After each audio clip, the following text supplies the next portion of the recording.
few years ago, a friend confessed to me, "I know I should save, but every time I try, something happens. A stressful day, a sale, a sudden urge, and my plan falls apart." He felt like a failure with money. But when I explained the psychology behind why saving feels so hard, he realized his brain was just doing what it evolved to do.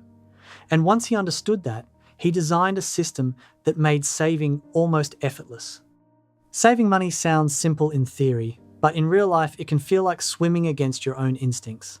Have you ever promised yourself that this month would be different, that you'd finally start saving, skip unnecessary purchases, build that emergency fund? For a few days, maybe a week, you do pretty well. You make coffee at home, cook instead of ordering takeout, avoid browsing online stores. Then something happens. A stressful day at work, a sale you didn't expect, a quick purchase that feels harmless. And suddenly, the saving plan disappears. If this sounds familiar, you're not bad with money. Your brain is simply doing exactly what it evolved to do.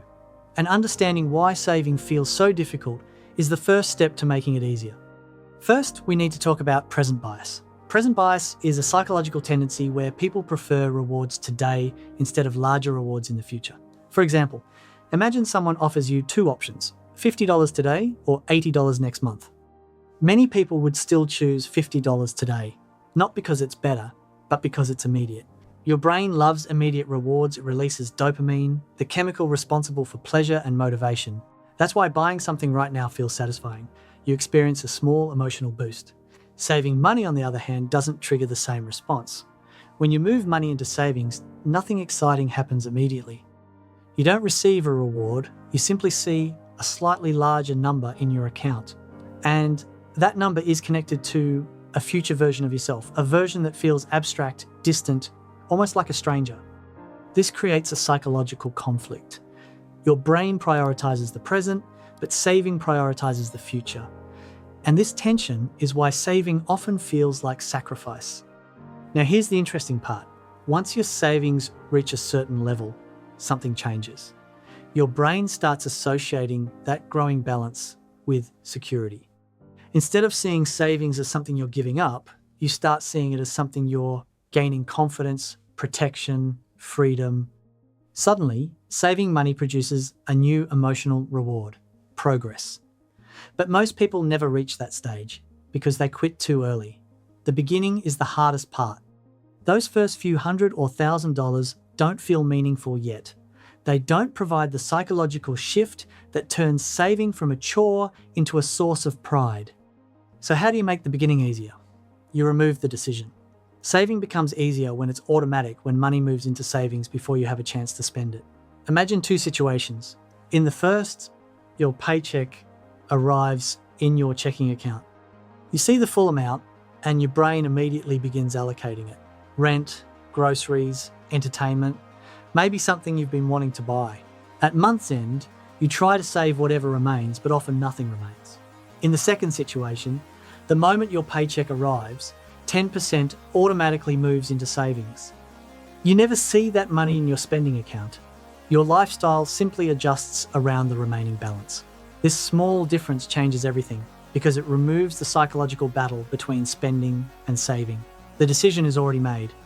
Automation is powerful because it bypasses willpower, and willpower is unreliable.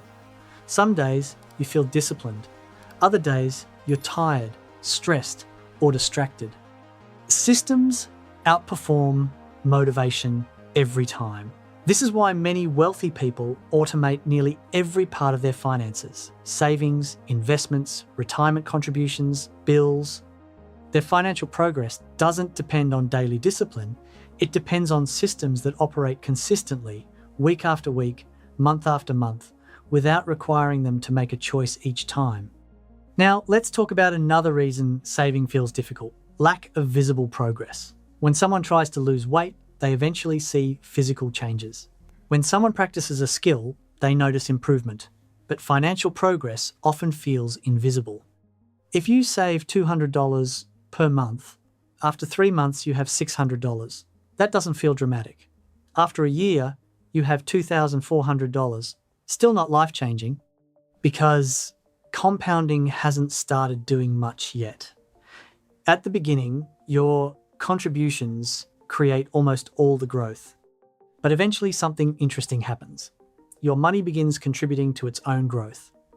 Interest appears, investment returns accumulate, and suddenly your balance starts increasing faster.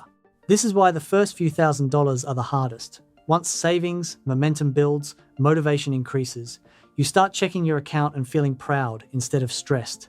That emotional shift is powerful because once saving feels rewarding, behavior becomes easier. A practical way to accelerate this shift is to create milestones. Instead of thinking about saving indefinitely, focus on specific goals. Your first $500, your first $1,000, your first $5,000. Each milestone creates motivation. Each milestone proves that progress is happening, and each milestone makes the next one easier. You can even celebrate small milestones not by spending money recklessly, but by acknowledging the achievement. Your brain responds to recognition. When you mark progress, it reinforces the habit. Another psychological trick: name your savings. Instead of calling it savings, give it a purpose: emergency fund, travel fund, freedom fund, future home fund. When money has a purpose, your brain treats it differently. It becomes meaningful, and meaningful money is harder to spend impulsively. A generic savings account is easy to dip into because it doesn't represent anything specific.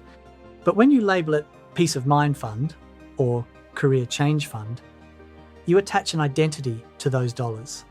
Spending them suddenly feels like abandoning a goal, not just buying something you want. Let's go back to my friend's story.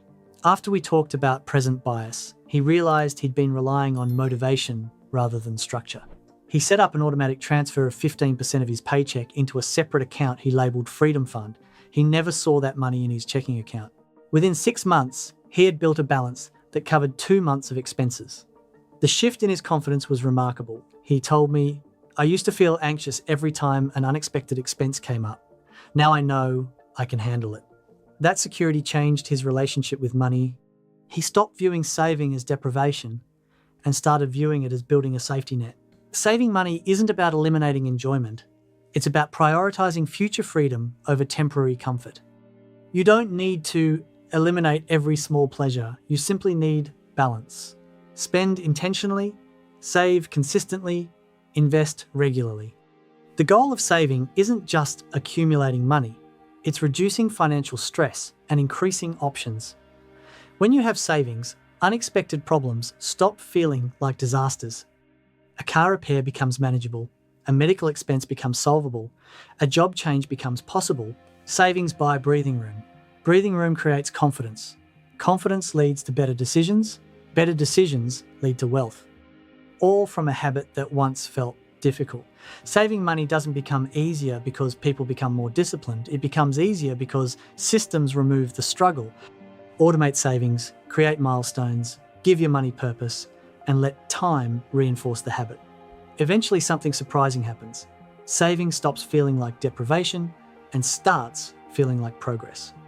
And progress is one of the most motivating forces in human behavior. Once you experience that momentum, once you see your emergency fund covering a real unexpected expense, or your investment balance growing without you having to think about it, saving money no longer feels difficult.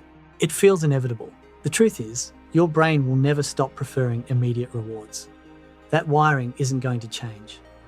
But you can change the environment in which those impulses operate.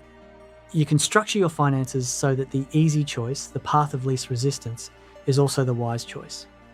Automation does exactly that. It turns saving into the default, not the exception. If you've struggled to save in the past, take a moment to let go of the guilt. You weren't failing, you were fighting against human nature. Now you know why that battle felt so hard. And more importantly, you know how to stop fighting. You can build a system that works with your brain, not against it. Set up the automatic transfer this week. Choose a milestone that feels achievable.